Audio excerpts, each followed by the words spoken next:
নমস্কার। ঠাকুরমা স্বামীজি ও গুরুদেবের শ্রীচরণে প্রণাম জানাই।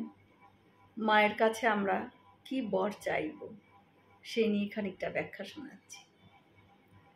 রামকৃষ্ণ রূপা তুমি ভক্ত বন্দিতা, সর্বভূতে মাতৃরূপে সদা বিরাজিতা। মা ছিলেন স্বর্গের দেবী, মর্তে মানবী হয়ে জন্মেছিলেন জীবের উদ্ধারের জন্য। মা শারদার বোধন বা পুজো করবার সামর্থ্য হয়তো আমাদের অনেকেরই নেই, কিন্তু তাকে স্মরণ মনন করবার ক্ষমতা আমাদের কিন্তু অল্প বিস্তর আছে। আমাদের দেবী শারদা ছিলেন অন্নদা, বরদা, শুভদা, সুখদা, জ্ঞানদা, মুক্তিদা। কল্পলতিকা শ্রী শ্রী মায়ের কাছে কি বর চাওয়া যায়? আমরা অজ্ঞানী, তাই মায়ের কাছে সঠিক বস্তু আমরা প্রার্থনা করি না। ঠাকুর স্বামীজির ভিতর দিক দিয়ে আমাদের শিখিয়ে দিয়ে গেলেন মায়ের কাছে কি কি প্রার্থনা করতে হয়।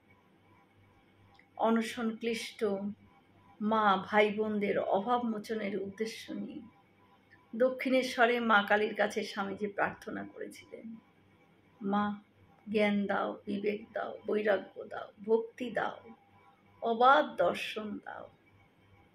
কি অপূর্ব প্রার্থনা! এই পঞ্চ প্রার্থনায় আমাদের সকলেরই বিশ্বাস। মায়ের মন্দিরে তার ফটোর সামনে যখন দাঁড়াই তখন মনে হয় মা আমাদের চোখ অজ্ঞানের দ্বারা আবৃত। মা, তোমাকে দেখবার মতন চোখ আমাদের নেই। হে জননী, তুমি আমাদের করুণা ভরে দেখো মাগো, কৃপা দৃষ্টি করো।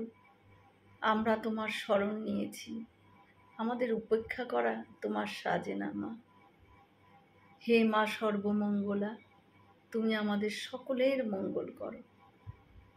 আমাদের এই বর দাও মাগো, যাতে চোখ বুঝলেই তোমাকে মানস পটে দেখি, আর খোলা চোখে তোমাকে যেন সর্বত্র সর্বভূতে দেখি। জয় মা শারদা। কি অপূর্ব কথা কেন! নমস্কার।